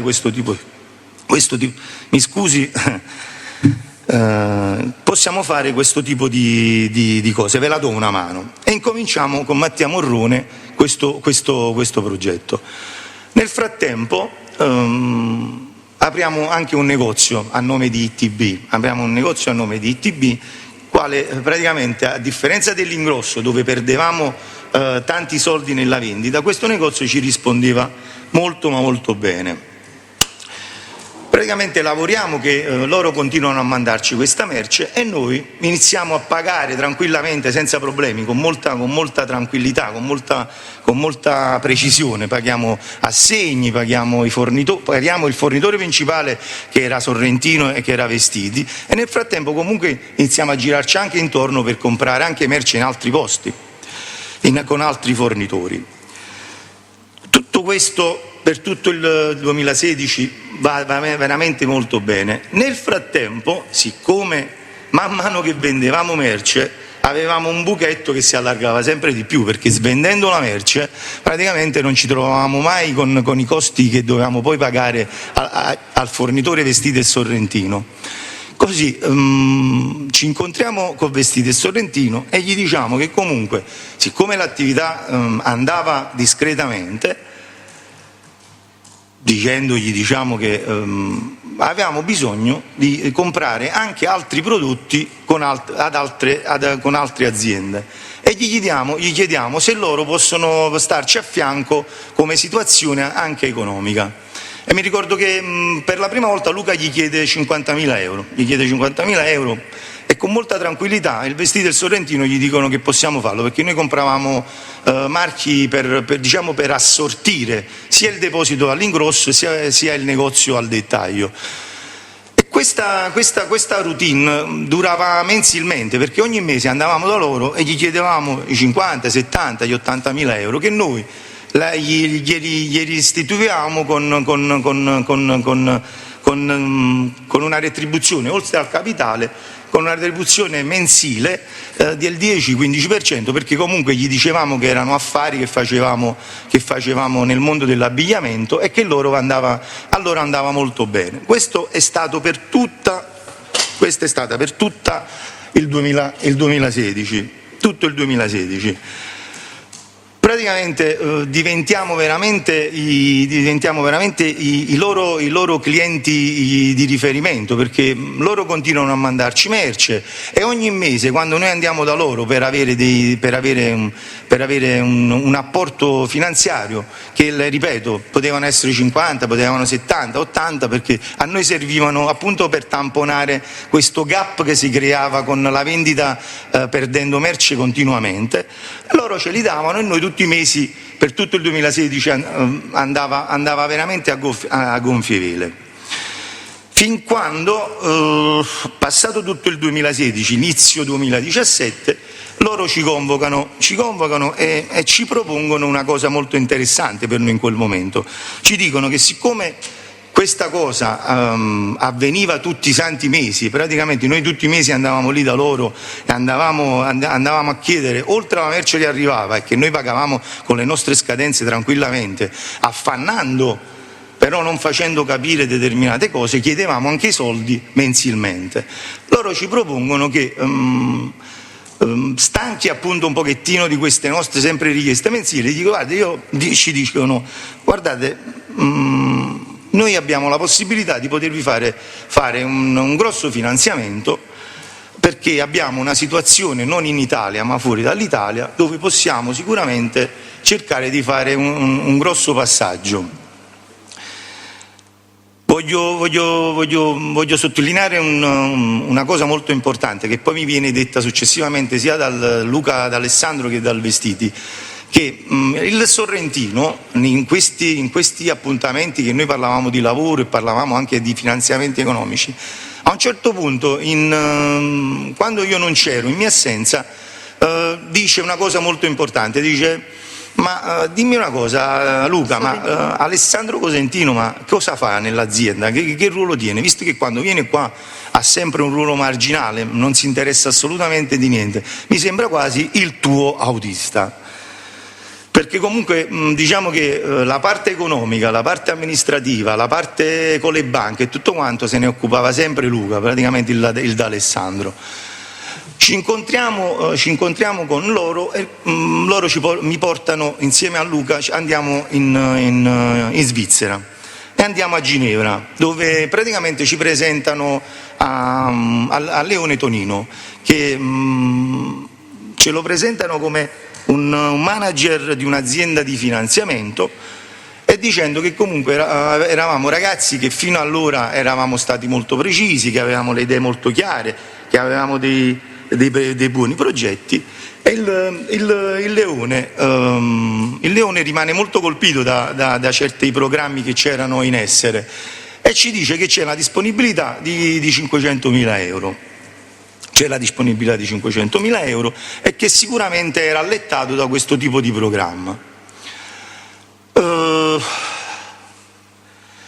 Praticamente l'incontro con il Leone avviene nella primavera del 2017 e tutto procede bene dalla primavera fino a luglio 2017, quando iniziamo a restituire i primi 250.000 euro più logicamente il guadagno. Il guadagno era pattuito in questa maniera: c'era una sorta di contratto che praticamente era un contratto ufficiale, quale era anche un contratto molto molto interessante, perché praticamente, se non erro, questo capitale che c'era stato dato sulla carta praticamente era di un 1%, mentre poi avevamo un accordo fittizio con il Leone e con il Sorrentino che praticamente tutti i mesi, e questo se ne occupava il più delle volte sempre, come ripeto, il Luca D'Alessandro, perché era lui che era la parte amministrativa, ogni mese noi portavamo di guadagno da questi due signori dai 50 agli 80.000 euro. Tutto questo va tutto bene per buono 6-7 mesi, fin quando poi Luca rimanda un bonifico di 250.000 euro per la restituzione di questi soldi all'azienda del Leone Tonino. In tutto questo periodo comunque lei immaginerà che comunque avevamo ricevuto questa grossa somma, ma gli interessi mensilmente erano troppo alti per poter far sì che il capitale non veniva toccato. In effetti in questi 4-5 mesi di lavoro noi andiamo a rosicchiare praticamente tutto il capitale, perché praticamente i soldi erano tanti mensilmente da dover restituire a queste due persone. E in tutto questo percorso passano ancora questi 4-5 mesi e arriviamo a fine agosto, inizio settembre del 2017, se ammento bene, che praticamente sia il Vestiti e sia il Sorrentino iniziano a capire un attimino le nostre difficoltà, perché praticamente le nostre difficoltà erano dettate dal fatto che tutti i mesi mettere insieme una cifra, in più le scadenze della merce, queste grosse cifre di guadagno, di interessi che c'erano sul capitale, ci avevano portato praticamente a non avere più forze per poter ottemperare ai nostri impegni. Che succede? Succede che praticamente dalle telefonate amichevoli iniziali e commerciali sia del Sorrentino che del Vestiti, a fine agosto iniziano delle pressioni molto diverse, pressioni che dal tono anche abbastanza che ci destabilizzavano, perché praticamente si è iniziato con delle minacce fatte a nome di Vestiti e Sorrentino. A un certo punto sia a me che a Luca D'Alessandro arriva una telefonata sia dal Sorrentino che dal Vestiti, che ci dice che comunque questo investimento fatto da parte loro, sia di merce che di soldi, era un investimento che non era in prima persona, un investimento in prima persona fatto da loro, ma praticamente che loro avevano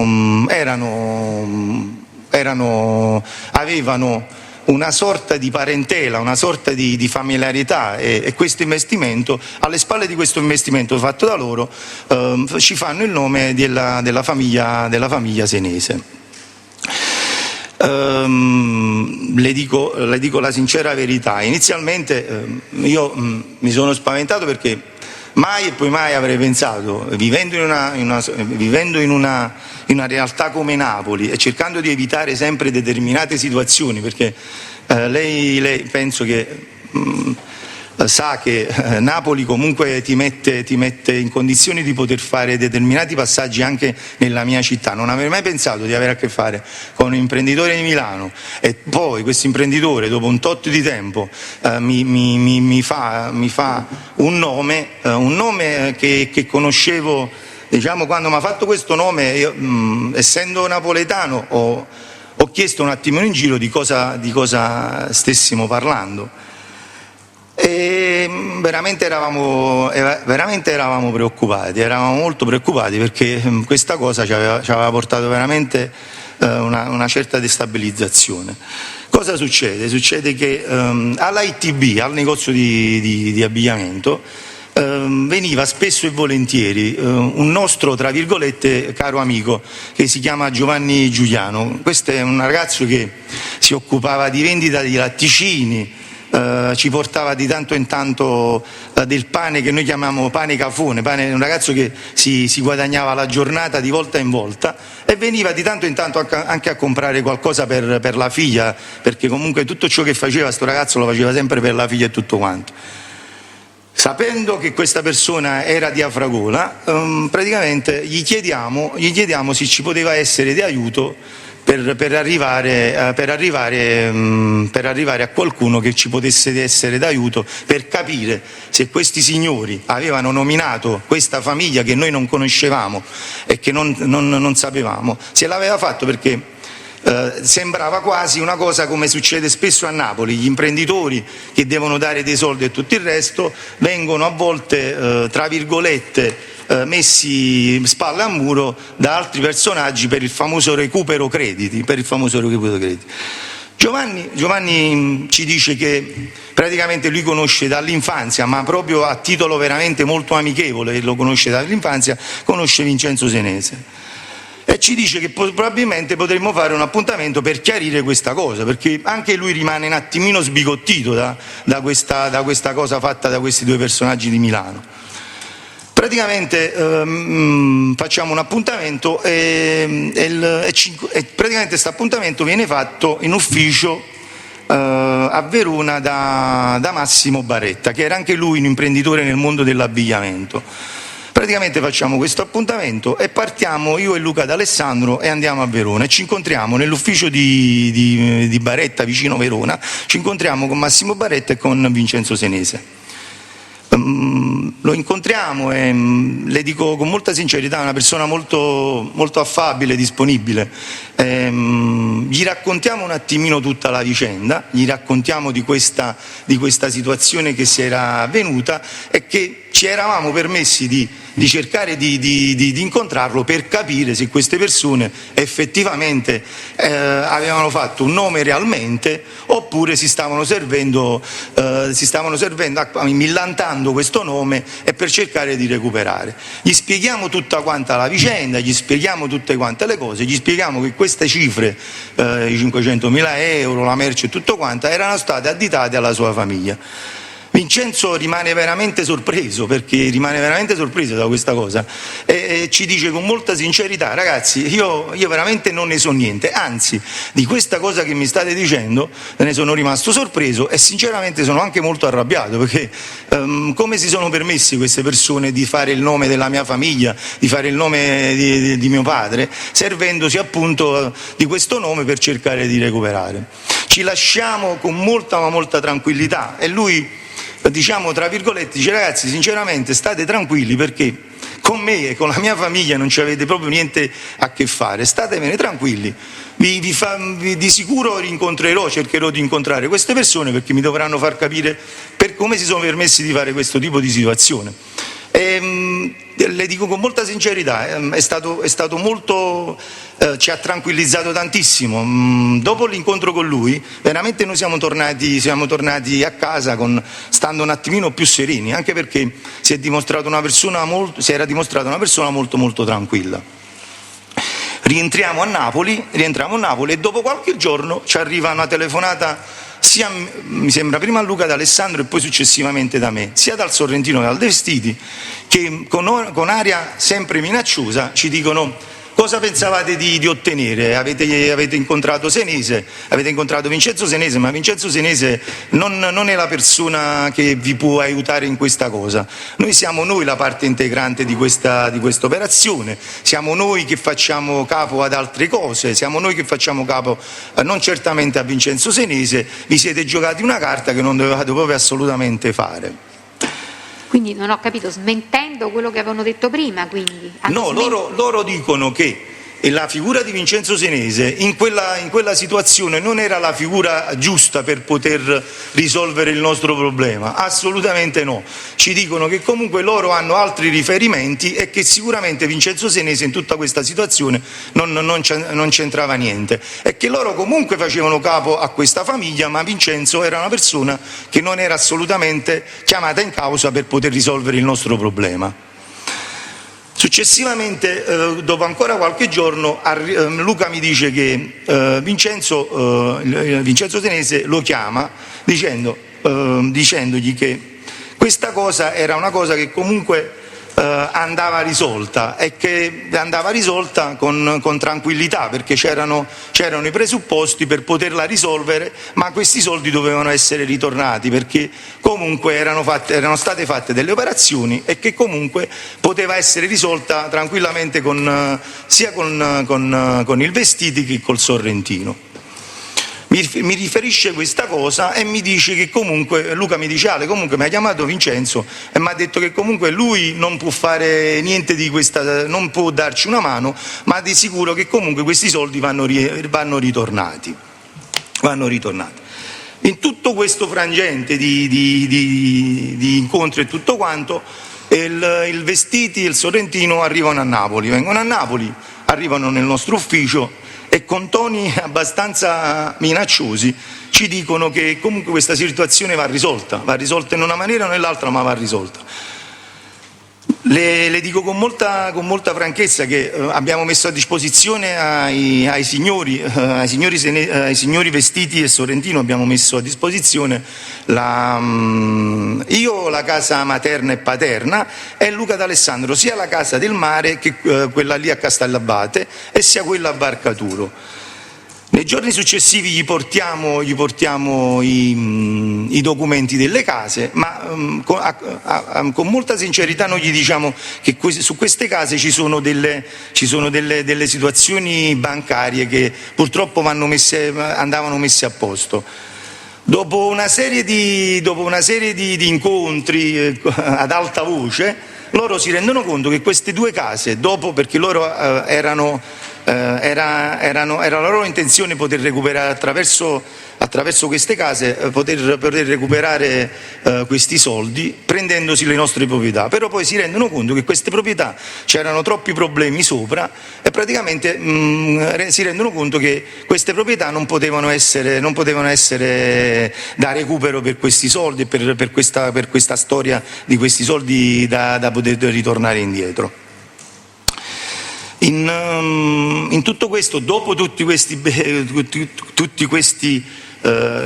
appuntamenti, discussioni, litigi e tutto quanto, il rapporto mio con Luca D'Alessandro va molto a inclinarsi, perché diciamo che lui si è sempre additato la responsabilità, siccome era lui che gestiva tutta quanta, dalle banche a tutta la situazione amministrativa di questa azienda. Io mi arrabbio tantissimo con lui, gli dico: siamo arrivati a un punto veramente di non ritorno, io e te, è venuto il momento che dobbiamo prendere ognuno le nostre strade. Io credo che è venuto il momento che dobbiamo fermarci, perché sinceramente non avrei mai pensato ad arrivare a tutto questo. Si era fatta un'area molto pesante, erano dei momenti veramente che spero nella mia vita che non si ripetano più.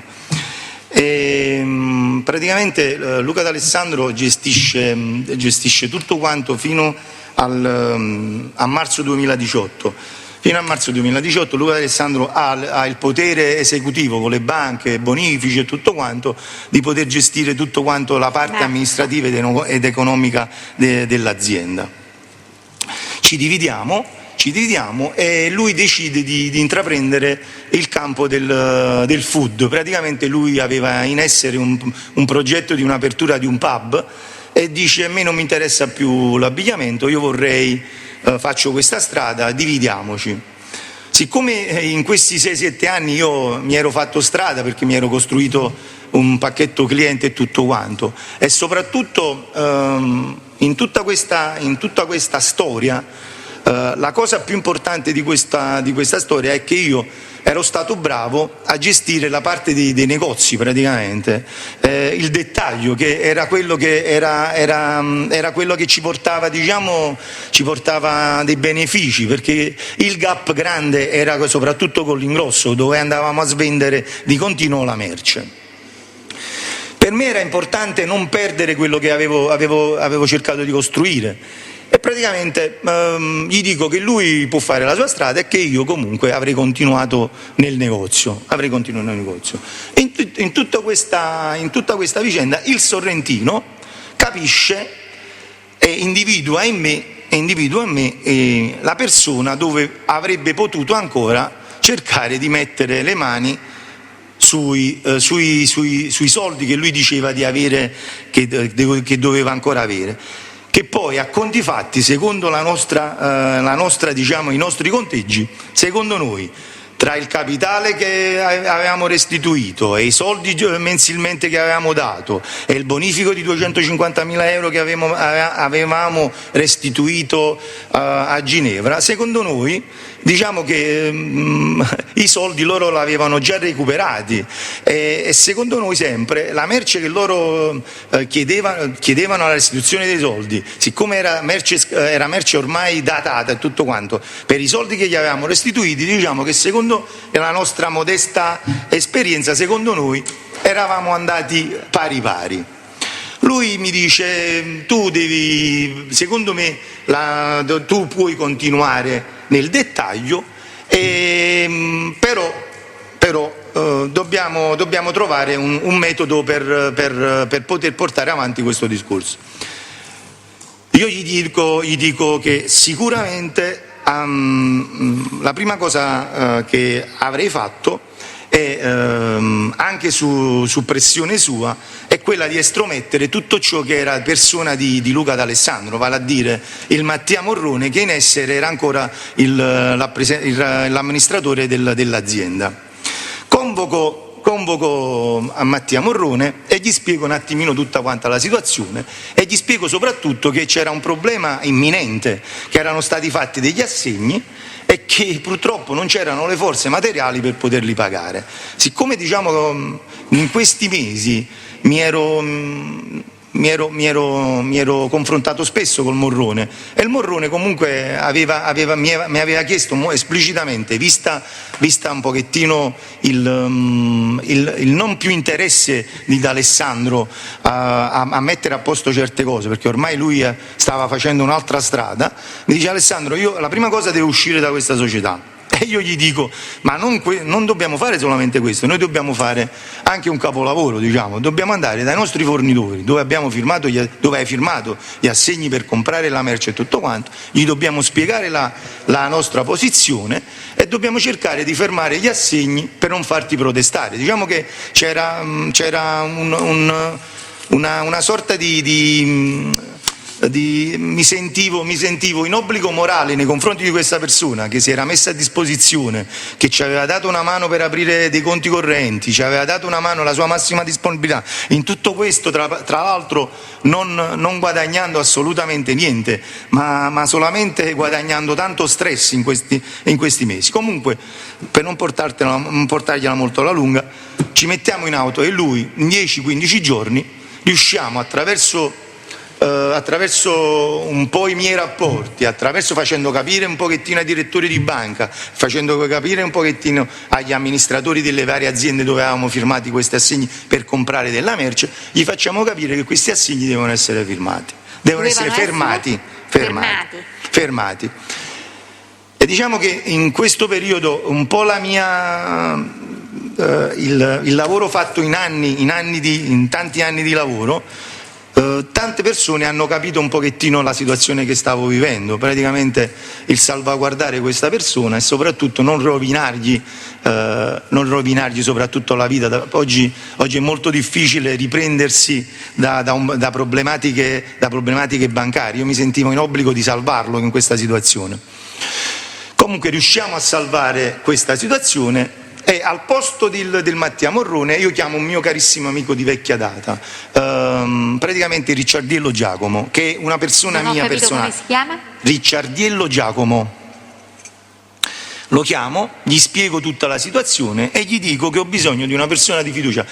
Signor Presidente, tutto questo, le ripeto, era non perché io avevo bisogno di una persona estranea da mettere come amministratore, perché l'avrei voluto fare io in prima persona, però purtroppo la mia firma in Italia non era a posto. Quindi chiamo il Ricciardiello, gli spiego tutta la situazione, gli dico: guarda Giacomo, io ho bisogno di una mano, ho bisogno di estromettere il Morrone, perché è una persona che ormai sono 7-8 mesi che sta sbattendo con noi, e ho bisogno di avere il cosiddetto traghettatore per cercare un attimino di trovare una linea, perché non volevo perdere assolutamente il punto vendita, quello che andava veramente molto bene. Il Ricciardiello mi dà la sua disponibilità, facciamo il cambio di amministratore e praticamente il Ricciardiello si colloca all'interno dell'azienda, e io per far sì che questa persona si sentisse anche sicuro, lo colloco all'interno dell'azienda come, oltre a fare l'amministratore, gli do anche una collocazione all'interno del negozio, dicendo: così capirai anche che non c'è nessuna cosa strana da fare, mi devi dare solamente una mano, e lo colloco all'interno del negozio come persona responsabile al deposito del negozio. Tutto questo dettato sempre dalla regia del Sorrentino, perché il Sorrentino credeva molto nel punto vendita, perché sapeva che era una cosa che poteva far sì che questa cosa potesse essergli utile nel recupero di determinate situazioni.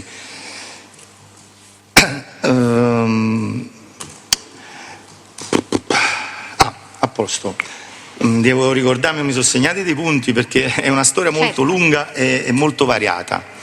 Parlava di questo traghettamento della società in favore del Di Giampiero. Del Ricciardiello. In tutto questo, signor Presidente, io in questo periodo dove poi mi divido con Luca D'Alessandro, inizio a girare indipendentemente, non avendo più un socio e tutto il resto, ormai non avevo più un punto di riferimento, dovevo fare tutto quanto da me. Inizio a viaggiare da solo e inizio ad aprire dei canali anche all'estero. Inizio ad aprire dei canali all'estero per comprare della merce all'estero e per portarla in Italia, per fare la vendita sia all'ingrosso che per portarla nel mio negozio al Lago Patria, a Giuliano, sulla circunvallazione.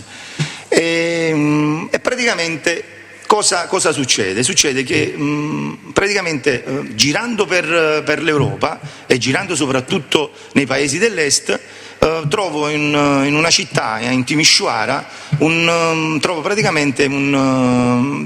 capisco che nel territorio rumeno la mia firma, praticamente nei dati bancari rumeni, era una firma che comunque non aveva problematiche. Quindi decido di aprire una società in Romania, precisamente a Timișoara, di denominazione Gioia SRL, cui amministratore di questa società è Cosentino Alessandro. E inizio a lavorare all'estero finalmente a nome mio. Su questa società arrivavano bonifici per comprare la merce all'estero dalla mia società della ITB, arrivavano sul Gioia, e sulla Gioia io poi dalla Gioia compravo la merce in Europa, per poi riportarla in Italia, per metterla sia nel punto vendita che avevo a Napoli, e sia per fare qualche vendita all'ingrosso. Tutto questo praticamente marzo l'amministratore, tutto questo si svolge e io fino alla fine credevo ancora di poter portare a termine questo programma, però purtroppo i debiti erano tanti, le pressioni erano veramente alte, e praticamente sono stato poi costretto a chiuderla la ITB e metterla in liquidazione.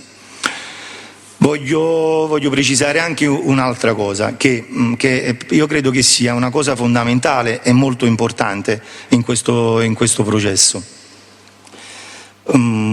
Io per lo stesso reato, non so, posso chiamarlo reato, sì, che vengo qui indicato dalla Procura di Roma, la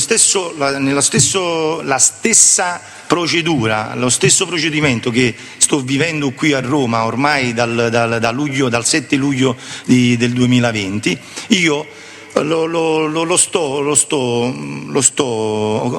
affrontando a Napoli, con la Procura di Napoli, praticamente dove io sono persona offesa per usura e per estorsione nei confronti, cioè praticamente Leone, Vestiti e Sorrentino, io sono la persona offesa, e tra l'altro costituendomi parte civile e comunque andando a rinvio a giudizio. Questa è un pochettino tutta la cronostoria di questa vicenda dell'ITB e di questa esperienza fatta con i signori Vestiti e Sorrentino. Avrei voluto chiarirla anche, l'ho fatto anche precedentemente facendo una dichiarazione spontanea al pubblico ministero qualche mese fa, e oggi ho ritenuto opportuno farlo anche alla vostra Corte. Va bene, si può accomodare. A proposito, la difesa del Cosentino deposita, non so se già agli atti, l'ordinanza, e mi sono permesso di sottolineare, cioè almeno le parti che riguardano i capi di imputazione che riguardano il Cosentino e il D'Alessandro persona offesa, l'atto di costituzione di parte civile, e mi riservo di depositare il rinvio a giudizio perché è notizia fresca della scorsa settimana. A seguito dell'utilizzo. Sì, va bene, quindi hai preso nota, Mariangela? L'ordinanza, ora vediamo che sì.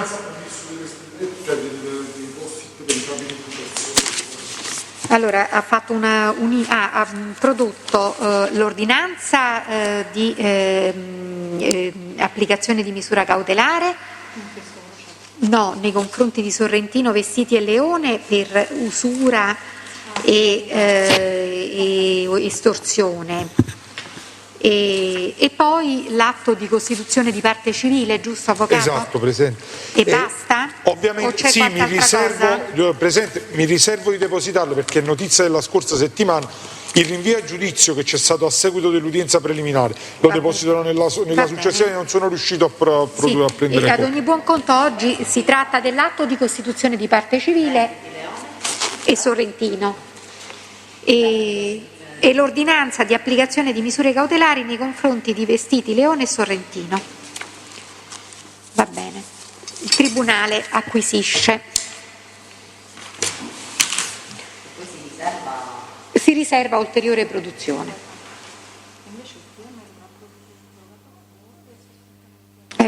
No, ha reso solo spontanee dichiarazioni ma non ha rinunciato all'esame, quindi il pubblico ministero l'interrogatorio. Poi tutti gli interrogatori all'esito, Presidente, per chi non si sottopone io produrrò naturalmente. Perché abbiamo posposto all'esito l'esame degli imputati, all'esito dell'esame di tutti gli altri testi.